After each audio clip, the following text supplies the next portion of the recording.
Hello everyone, I'm very excited to stand here today presenting to you the new TaylorMade M2 2017 edition irons. There's a lot of technology in this club, all aimed at better distance and better forgiveness.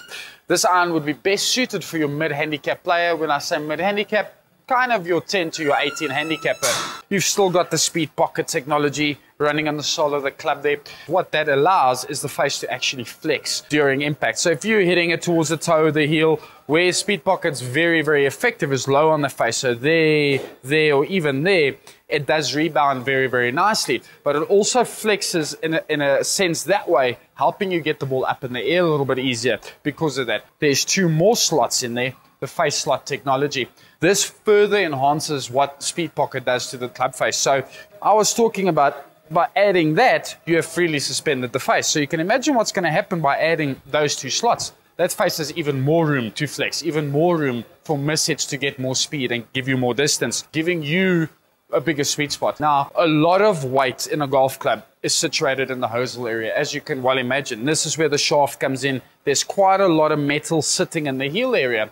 The problem with that is generally that moves your sweet spot towards the heel because all this weight is sitting there, the center of gravity is sitting there. That's not a traditional hosel. It looks quite funky with the little marks chipped out of it, if you want to call it that, or carved out of it. That is called the fluted hosel technology. Now, by doing this, TaylorMade have managed to save weight, which they could redistribute, but more importantly, starting to move the sweet spot back to the dead center of the golf club. So if you hit it out of the middle, you should get absolute best performance from something like that. Now, the geoacoustic technology may be more dominant in the woods, the drive and the fairway that is, but it does feature in the irons. In the irons, it's more about sound. It's more about the feel, which equates to sound. Some of you may know that they directly translate the feel that you get to the sound that the golf club makes. What is really hard to see in this iron is how big this undercut cavity is. You can actually see right in the toe area, there's a slot that goes down. This undercut cavity runs from there all the way into the heel of the club. Now, that allows them to drop the center of gravity, helping you get the ball up in the air much faster. But by also inserting that cavity, allows them to pull the weight away from the face. By doing so, you're increasing the MOI value or your stability value. Therefore, if you miss it, the club doesn't want to twist off line as much, fly straighter, your bad shots end up closer or more on target than what they would have before. Then another unique feature, or at least the last one we're going to be looking at, is this little notch here. Your TaylorMade fanatics out there might have noticed this in some previous generation irons. What's slightly different about this one? Well, it's black this time. Also, if you push your fingernail in there, it's almost a TPU insert. It's actually quite rubbery, quite soft.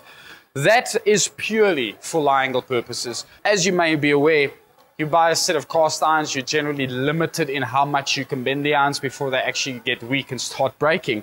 This allows us as fitters to actually fine-tune your irons 2 degrees flatter, 2 degrees more upright, de-lofted, whatever the case might be, what it is that suits you, without actually putting strain on the golf club. Really nice touch, does make our life fitting you a bit easier. So in summary, we've got two distance technologies in the face slots and the speed pocket. We have a sweet spot enhancing technology in the geoacoustic technology. We have the massive undercut cavity. There is a lot happening in this iron. As mentioned at the top of this clip, best suited for your 10 to 18 handicap players looking for tons of forgiveness, lots of distance, but in a nice player looking type of profile. It really, really is a good looking iron for this category.